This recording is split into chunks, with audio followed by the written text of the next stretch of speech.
Of course, thank you, Commissioner. This legislative committee meeting will be on Zoom via teleconference and held at the California Commission on Disability Access headquarters, located at 400 R Street, Suite 312 in Sacramento, California, 95811.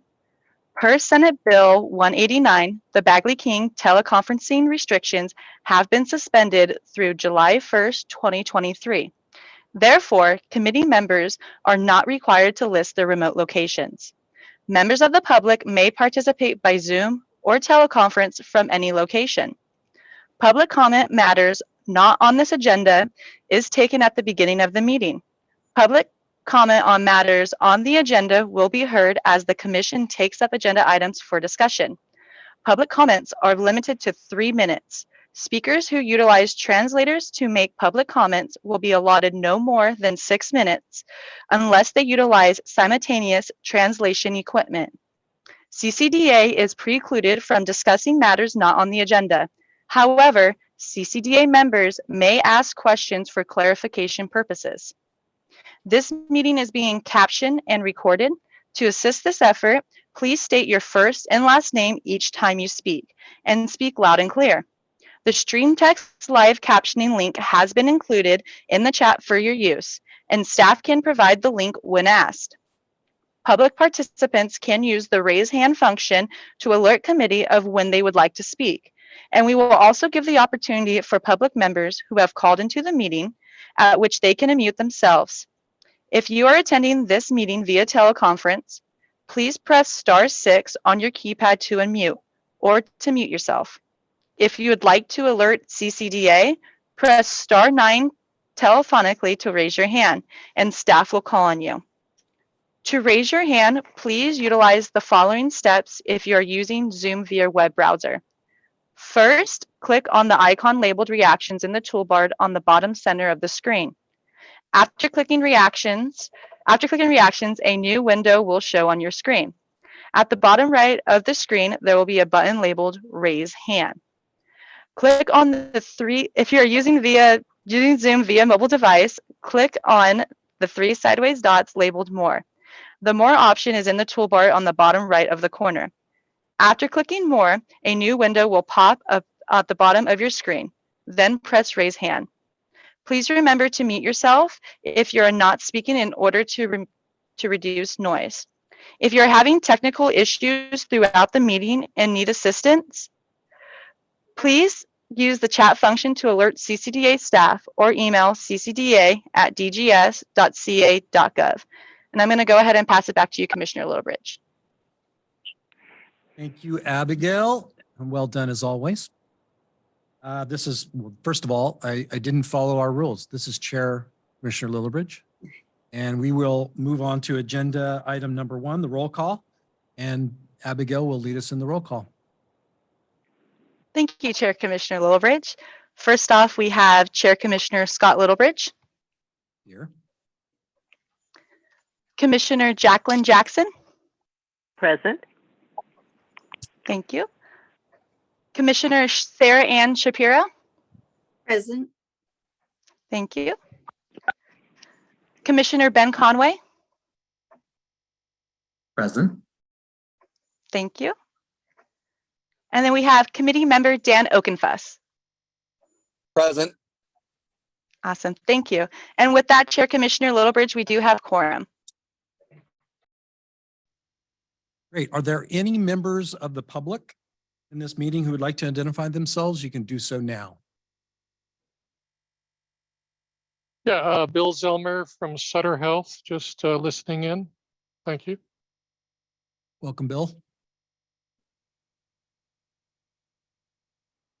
Chair Commissioner Littlebridge, there appears to be no indication in the chat of any other public members that would like to notify themselves. Okay, then thank you. And we will move on to agenda item number 2, approval of the February 8th, 2023 meeting minutes. If everyone has had a chance to look those over, I would like to hear if there are any questions. And after committee and public comment, I will then ask for a motion to approve the minutes. Any questions? Hearing none. Well, first of all, are there any comments from the legislative committee or commissioners present? Chair Commissioner Lillibred, there's no indication of legislative committee members that would like to comment on this agenda item. Okay. There are no commissioners or legislative committee members here in person, so I'll skip that. Are there any comments from the public attending virtually that would like to comment on this agenda item? Chair Commissioner Lillibred, there's no indication of any public members in the chat. Okay, thank you. There are no public members attending in person. So therefore, Abigail, can you please call the roll for a vote? Oh, wait, first we need a motion to approve the minutes. Sorry, I'm getting ahead of myself.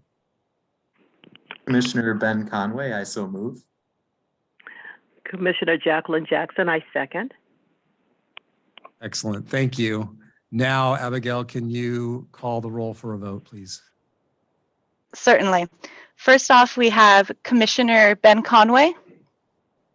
Aye. Thank you. Commissioner Jacqueline Jackson. Aye.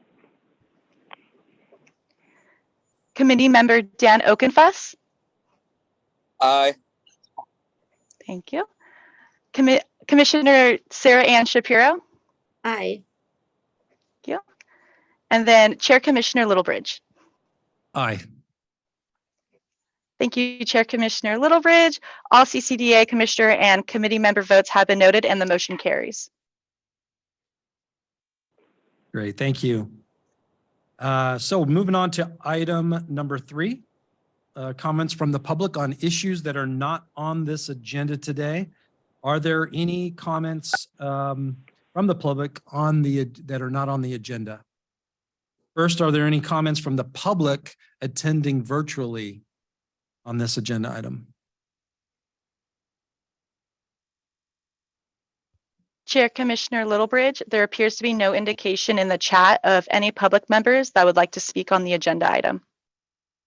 Okay, thank you. There are no public members present in person today, so we'll skip that.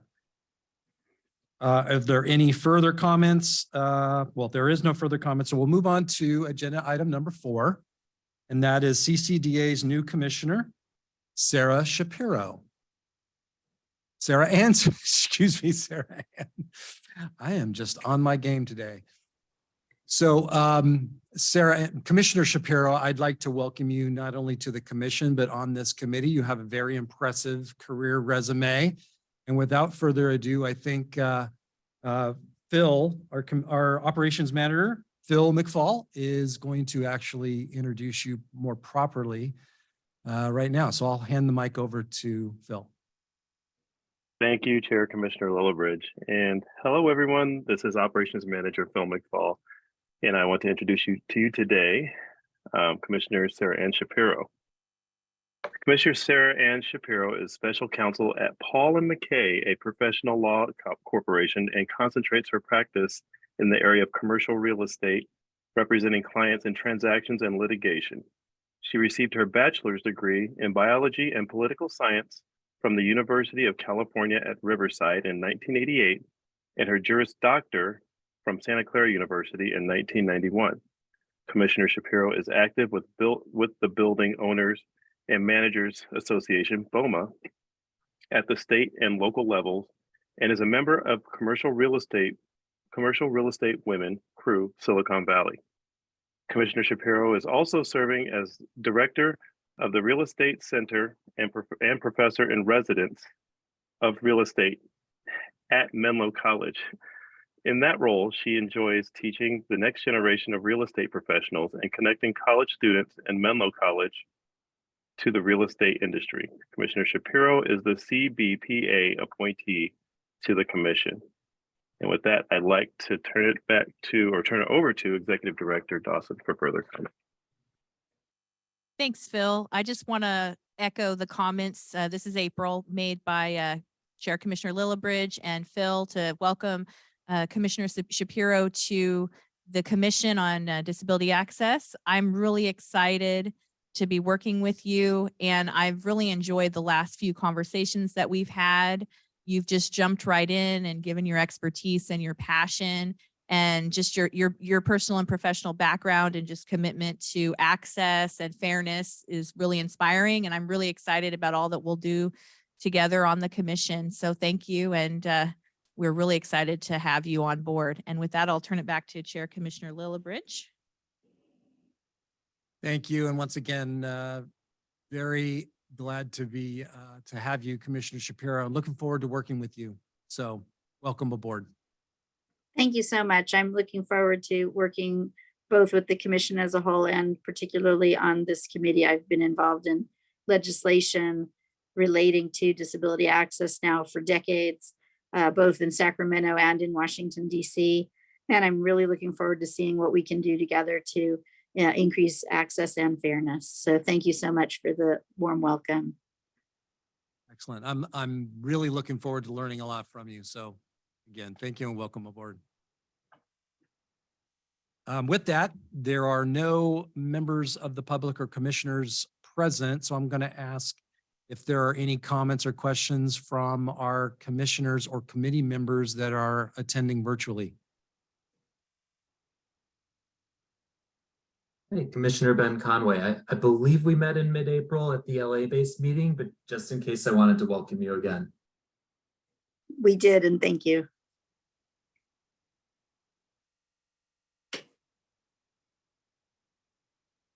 Chair Commissioner Lillibridge, there's no indication of any other commissioners that would like to speak. All right. Are there any members of the public that are attending virtually that would like to comment or speak on this agenda item?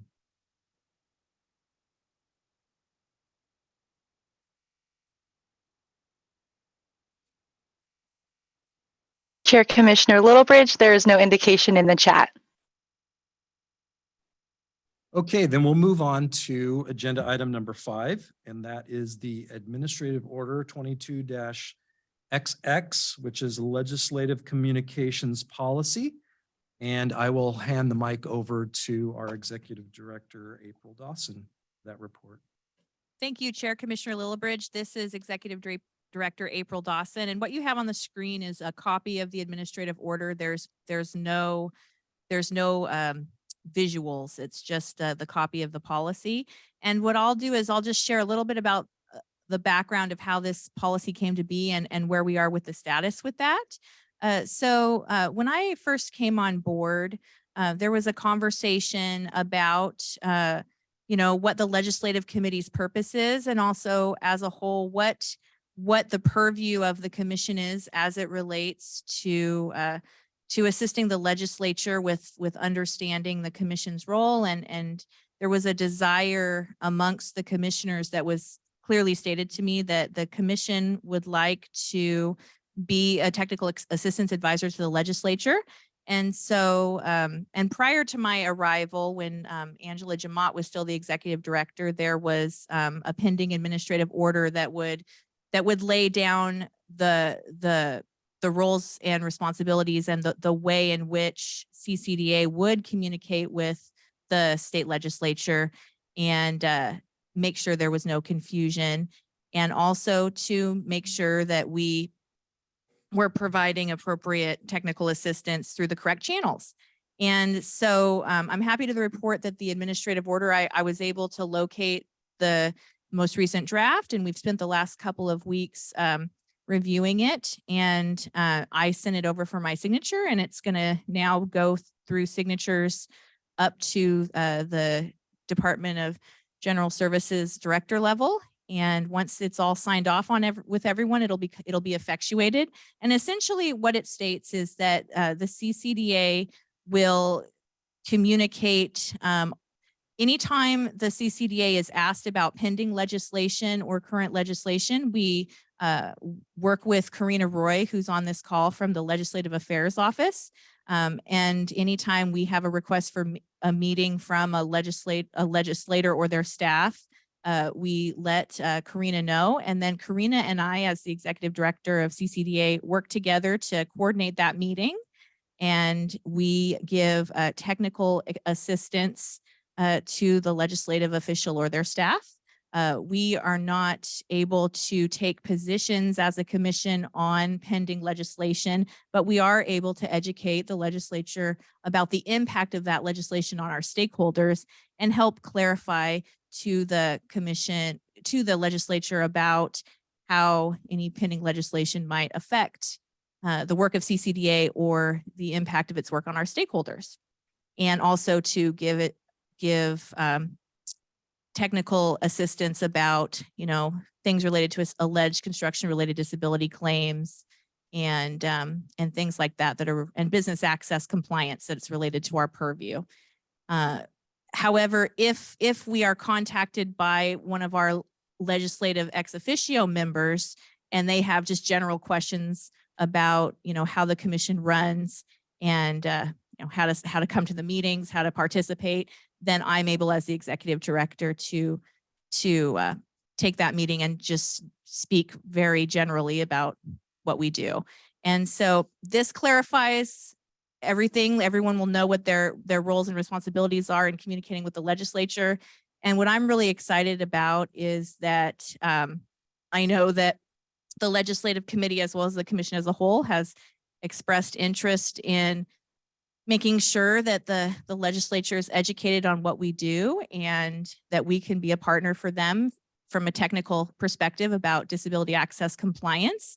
And I'm really looking forward to that moving forward and to building those relationships moving forward, because I know that just since I've been here, we've had legislative officials and their staff come to our meetings and take interest in what we do. Karina and I have successfully partnered in a few legislative visits where we've clarified the role of the commission, which aided in pending legislation. We've also done a lot together as far as making sure that everyone is up to speed on our activities, such as our listening forums. And I know in the future, we will have some elected officials attending our listening forums. And I think that, the fact that our mission relates to making sure that our stakeholders are engaged at all levels of government, including with the business community and disability advocates, it only seeks to strengthen what we're trying to do, which is increase access across California. So that's what we are doing. And with that, I will see if there are any comments or questions.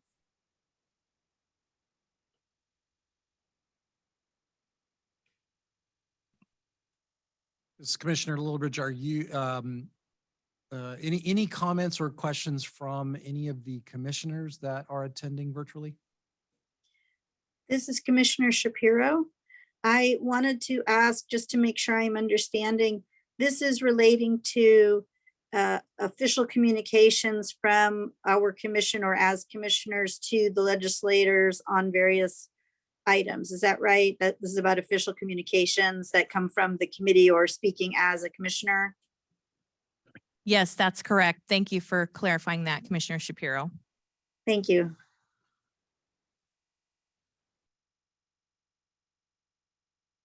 Any other comments or questions from the commissioners that are attending virtually? Chair Commissioner Littlebridge, there appears to be no indication of any other commissioners attending virtually. Okay, then any members of the public that are attending virtually, if you have questions or comments, you can raise your hand. Chair Commissioner Littlebridge, there's no indication of any public members that would like to speak on the agenda item. Great, thank you. There are no commissioners or members of the public that are here in person. So with no further comments, we will move on to agenda item number 6, which is our legislative bill reporting. And we have our DGS legislative consultant, Karina Roy, here to give that report. Hi, good afternoon. This is Karina Roy with the Department of General Services, Office of Legislative Affairs. On agenda item number 6, legislative bill tracking, we'll go right down the list. The first is Assembly Bill 0222, Arambula, Civil Rights Department, Californians with Disabilities Work Group.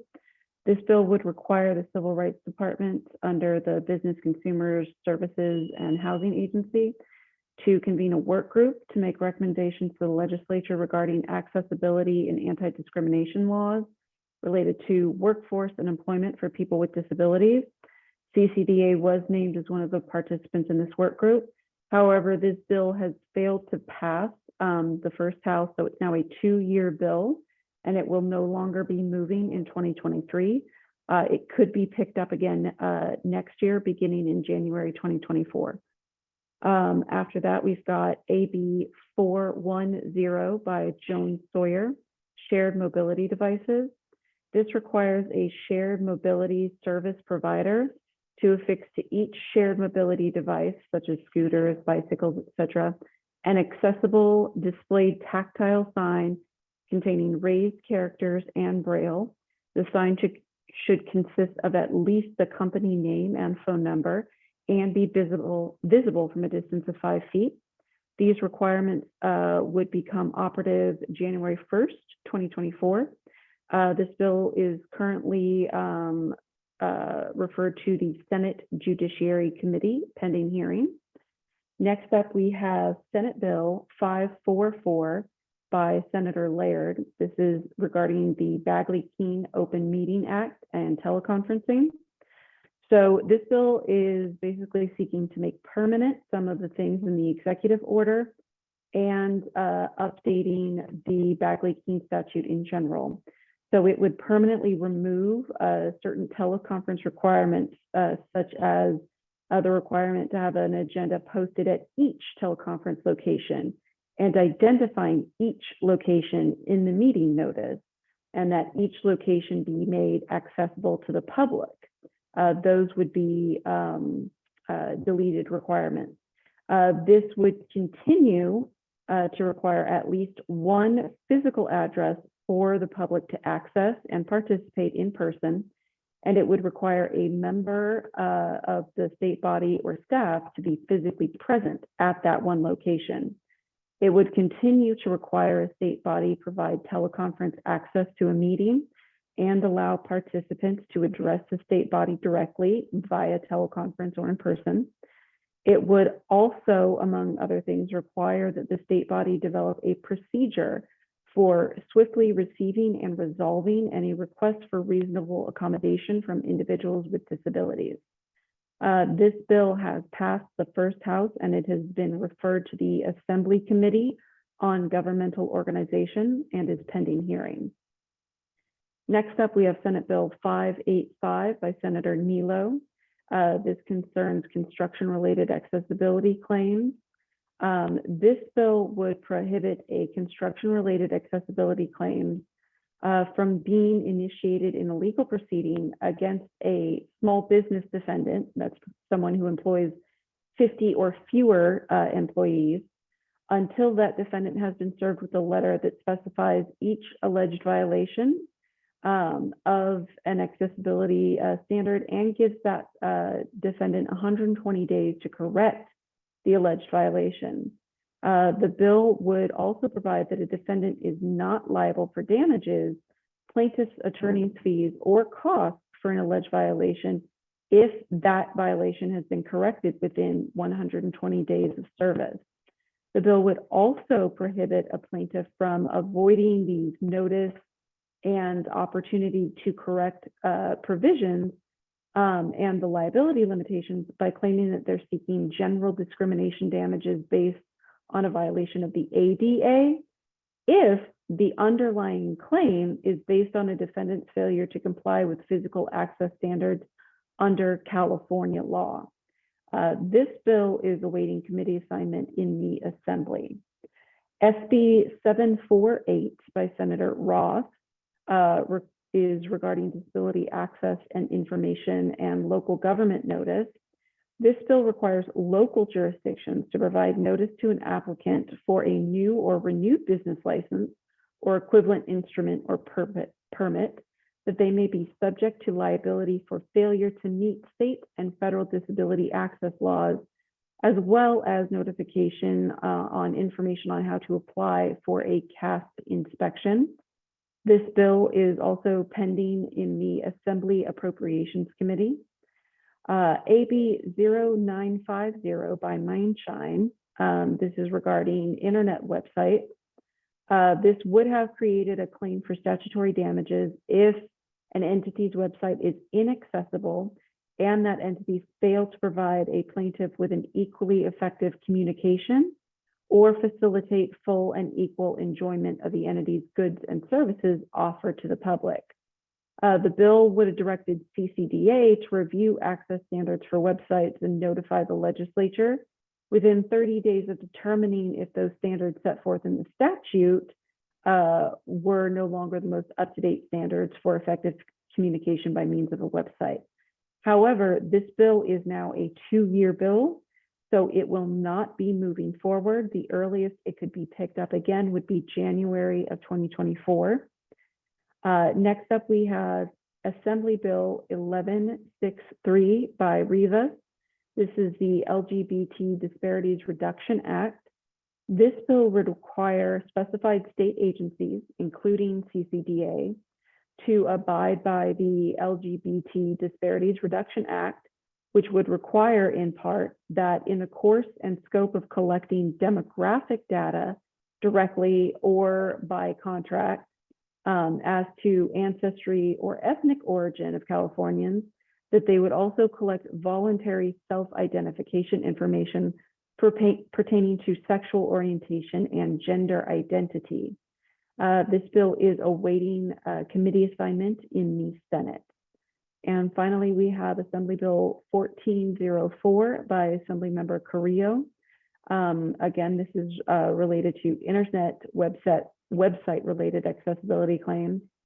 This bill would require an attorney with each demand letter or complaint alleging an internet website-related accessibility claim to provide the defendant with a copy of a written advisory notice pertaining to disability access laws as specified.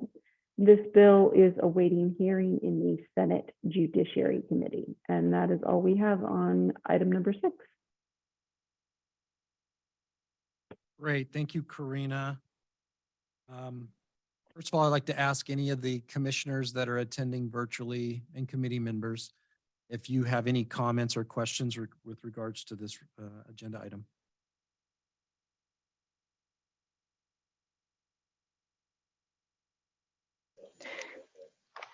Chair Commissioner Lilbridge, it appears that we have a hand raised by committee member Dan Okenfuss. Go ahead, Dan. Hi there. Can you hear me? I'm still on the road here. Yes. I am just wondering about Senate Bill 585 from Senator Nilo. I know it passed out of the Senate. It's kind of waiting a committee referral in the Assembly. I know we don't take positions on bills, but there are a lot of elements of that bill that are of concern in the other hat I wear with disability advocacy. So I was wondering if the commission was ever contacted by the author's office at all, or to offer any kind of guidance in this bill. Has there been any communication with Senator Nilo? This is Karina Roy. We have had communication with Senator Nilo, but not on this bill specifically. It was on a different process. But no, we haven't talked with them specifically about 585. And you're right, we don't have any sort of approved position on this, so we can't make any public comment about the bill, either in support or with concerns regarding it. Okay, thanks. Any other comments from commissioners or committee members attending virtually? Chair, go ahead, Commissioner Shapiro. Thank you, Commissioner Shapiro. I have been following this bill very closely and may have the opposite perspective. I've been following it again with my other hat as a member of the board of the California Business Properties Association. And we're actually very eager for this. It would be an enormous help. I do understand that there have been some people who've expressed concerns, and I would be happy. I know we are not taking positions, and we have not, would not take one as a commission, but I'm always, happy to have that conversation about the concerns and issues. I don't know if the concerns are different than those that have been raised with respect to other bills giving an opportunity to fix issues. I see it as an incredible opportunity to lower, quite frankly, what I personally can occasionally consider frivolous lawsuits. I mentioned at our last full commission meeting, there are a lot of lawsuits that involve what I call a violation of a technical standard that does not rise to the level of a barrier. And I didn't define that before, but just so that everyone's on a page of what I'm talking about, I am talking about lawsuits where the allegation is that the square of paint with the universal disability symbol on the parking space is a half-inch too short or half-inch too narrow. Again, that is definitely a violation of a technical standard, but I don't view the size of the paint square being off by a half an inch as actually creating a barrier to access. I've had lawsuits over the van accessible sign being mounted on the pole a quarter inch too short. These sorts of things. And so I am hopeful that this legislation or something like it will help to resolve those kinds of issues, as well as ones where people don't realize they have a problem. For example, I had one where a parking lot was built in complete full compliance and accessibility. And after we had a lot of rainstorms, this was in 2016, the soil underneath had some expansion. And so there was some change of slope. The owner of the property didn't realize that, since the parking lot was only like 3 years old and had met all standards when constructed. And they had a lawsuit. Had they gotten a letter saying the soil expansion has gotten you out of slope, they would have sent someone out to grind the asphalt and stripe and fix it, but nobody knew it. So I'm hopeful that this would be a step towards, again, having some fairness for violations that you need a $2,000 report to know you've done it, as opposed to in some other areas where, when people use racial epithets, I think they know they did that. So I'm hopeful, but I am very open to having that conversation if that's of any help to the committee, the commissioner, or anyone else. Thank you so much.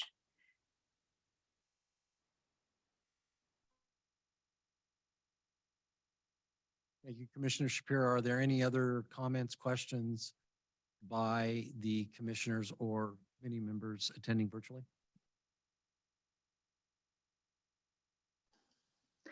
Chair Commissioner Lillibridge, there appears to be no indication of any other commissioners or committee members that would like to speak on the topic. Are there any members of the public attending virtually that would like to comment on this agenda item? And if so, please raise your hand. Chair Commissioner Lillibridge, we have public member Bill Zelmer that would like to speak on the agenda item. Go ahead. Yeah, thank you. Bill Zelmer with Sutter Health.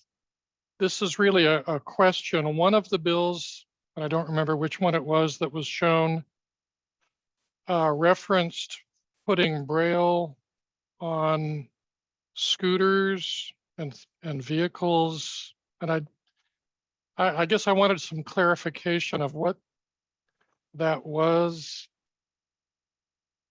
Yeah, that's the one.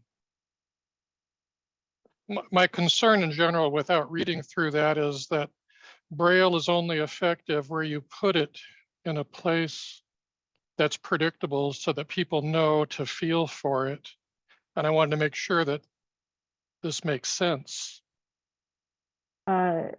Zelmer, this is Karina Roy with TGS. You can read the entirety of the bill at the, there's a free website. It's legeinfo.legislature.ca.gov.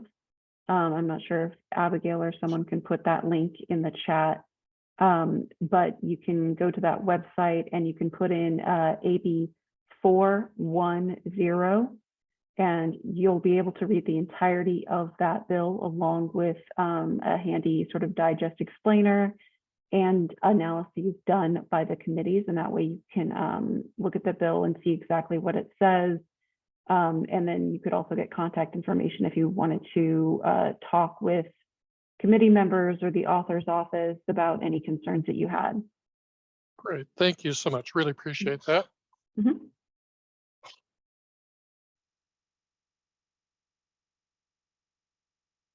Any other members of the public who would like to speak on this agenda item? Please raise your hand. Chair Commissioner Littlebridge, there appears to be no indication of any other public members that would like to speak on the agenda item.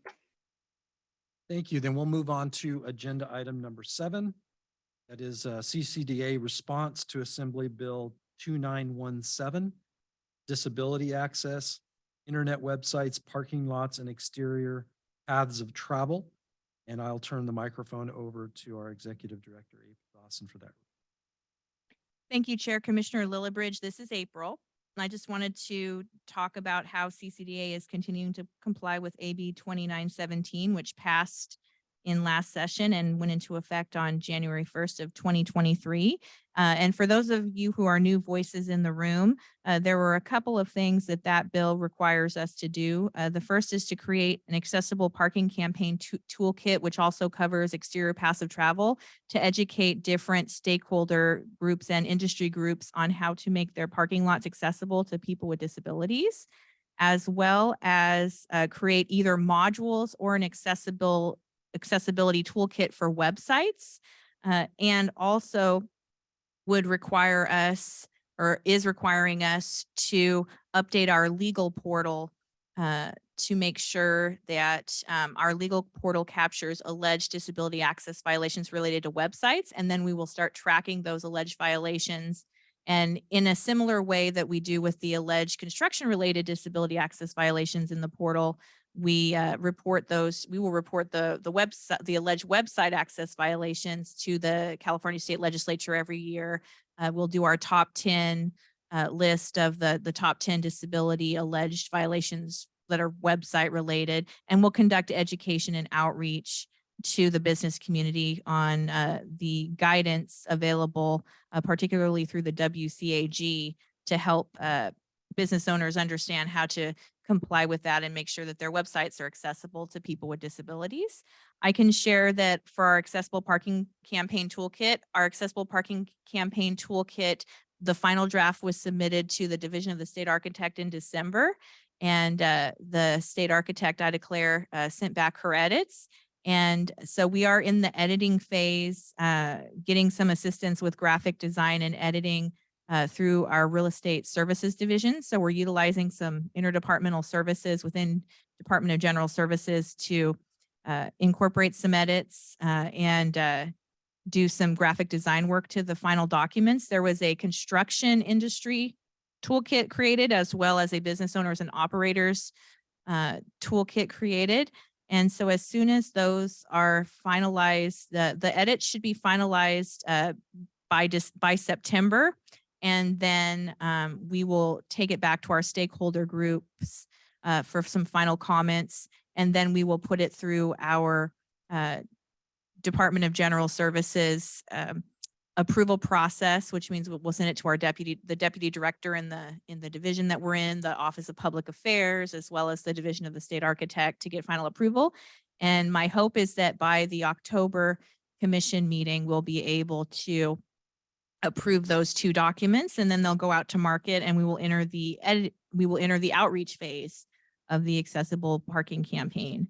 As far as the website accessibility toolkit, right now we're doing some research, as well as I'm putting together some scopes of work for our modules that we're going to create, as well as exploring some partnerships with other disability related groups, such as Department of Rehabilitation, who has already created similar documents related to website accessibility and has generously offered to allow us to utilize some of their resources to create our toolkit and modules.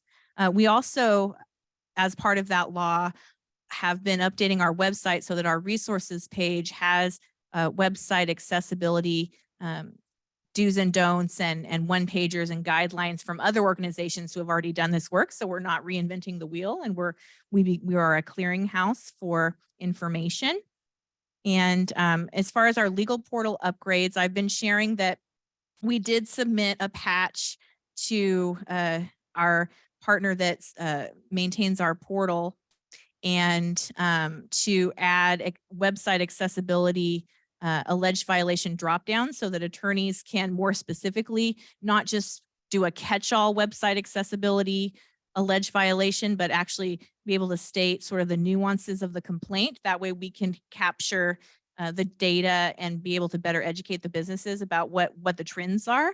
We did submit that. We had expected that patch to go through in May, but after we met with our partners a couple of weeks ago, we determined that some more outreach this month would be needed for the attorneys. And we also wanted to improve the patch and the location of the patch so that the dropdown was more clear. And so now we expect to have that in July. So we're currently compliant with the law because we have a website alleged disability access violation choice for attorneys to select, but we need to be more refined in our data. So by July, we'll be more refined in our data. And with that, I will conclude this report and ask if there are any comments or questions. First of all, any committee members or commissioners that are attending virtually have questions or comments on the report?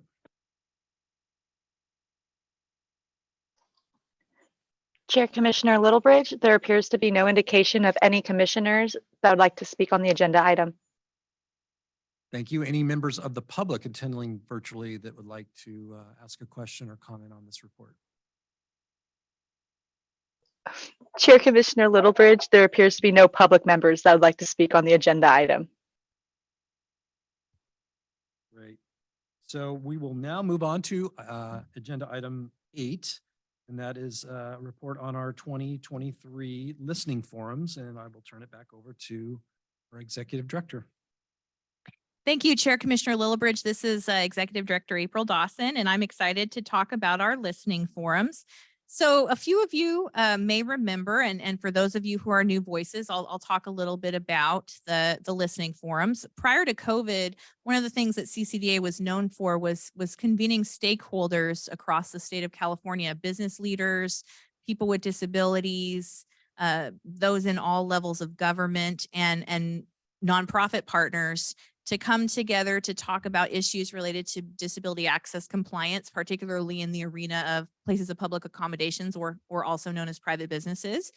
And this was really popular and led to a lot of really great solution building and strengthening of our work. COVID sort of put a little bit of a sideline to these, but I'm happy to report that we will be having our very first listening forum in August of 2023. It's August 31st of 2023, and it will be at San Jose City Hall. We'll be partnering with the City of San Jose, the County of Santa Clara, as well as a few other local jurisdictions, and also the local Independent Living Center, Silicon Valley Independent Living Center, and others. And I'm happy to report that our very own Commissioner Shapiro is going to be the moderator to the event. There will also be a certified access specialist there from the Division of the State Architect who will be able to answer any questions. And this is going to be very conversational and doing a lot of listening because it's a listening forum. And so we will be giving people an opportunity to ask questions about disability access compliance. And we will also be hearing from the City of San Jose and other government partners about what's available in the County of Santa Clara region, the Silicon Valley region, to assist businesses to achieve disability access compliance. And we really want to hear from people with disabilities, people who are business owners, particularly those who are small business owners, and maybe those who speak languages other than English, or who are from different immigrant groups, to talk about what the challenges have been on all of their experiences with accessing businesses or running a business, and how CCDA can help. And my hope with this first forum is that we can come away not as a one-off, but that we can continue to do work in this region, and that somebody may meet someone that they may not have met before. And if they have a question or some issue comes up, that they know who to call and they know what resources are available to everyone to make sure that everyone is able to enjoy businesses and participate in the community. We are also planning several other forums for January of 2024. excuse me, for the year of 2024, we're going to use this forum as a starting place. And I'm also working on getting some scopes of work and contracts together for what we need for the 2024 forums. And at the April full commission meeting, the commission approved my plan to use a portion of the high frequency litigant fund dollars toward 15 forums over the next 3 years. So we'll be doing a lot of talking and a lot of listening and a lot of solution building and a lot of great effort. So thank you, Commissioner Shapiro, for being willing to be our first moderator for this, and also to all of our partners in Silicon Valley, City of San Jose, and others who are helping us put this together. And we're really excited. With that, I will turn it back over to Chair Commissioner Lillibridge to see if there's any questions or comments. Thank you, Executive Director Dawson. And I, for one, am very excited to have the listening forums coming back. Before I turn it over to my colleagues for questions and comments, I just want to say that I believe that the listening forums were some of the best work that the CCDA has done since I've been involved. Again, not as long as others on the committee or on the commission, but it was that opportunity in a very informal setting for all the stakeholders to get around a table together and actually have a conversation about the issues and whatnot, where we meet today. And this is a little bit more formal, not quite as collegial as we have when we're sitting around a table and sharing a meal. And so I'm very excited, needless to say, that these are coming back, and looking forward to them very soon. So with that, I will ask my colleagues, either commissioners or committee members that are attending virtually, if you have any comments or questions with regards to this agenda item.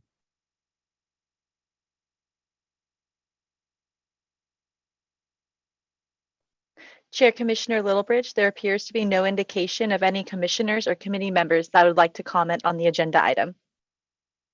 Okay, thank you. Any members of the public that are attending virtually that would like to comment or have questions about this agenda item, please raise your hand.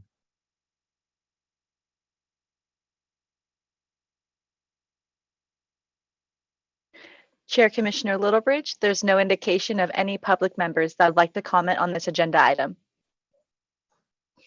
Okay, with that, we will move on to our next agenda item, which is agenda item 8 for future agenda, discussion about future agenda items.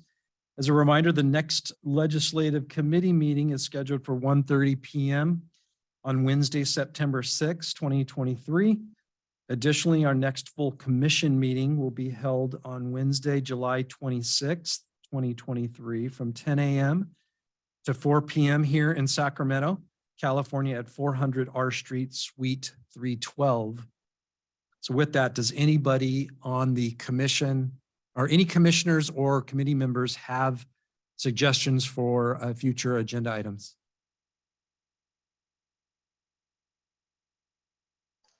Chair Commissioner Lillibridge, there's no indication of any committee members or commissioners that would like to comment on the agenda item. Are there any members of the public that would like to comment on this agenda item? Chair Commissioner Lillibridge, there's no indication of any public members that would like to comment on this agenda item. Great, thank you. So with that, we come to our last agenda item, which is to adjourn. And if I may ask for a motion to adjourn.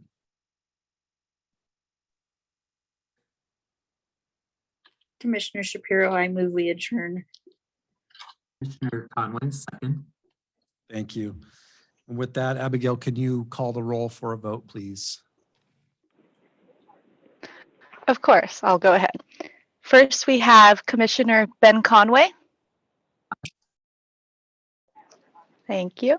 Excuse me, We Abigail, have, real quick. It looks like committee member Okenfus might have a question that I missed. His hand raised. Go ahead. you're Ben. good. That's okay. I'm so sorry. I'm out in no man's land near the grapevine. So apologize for my transmission issues.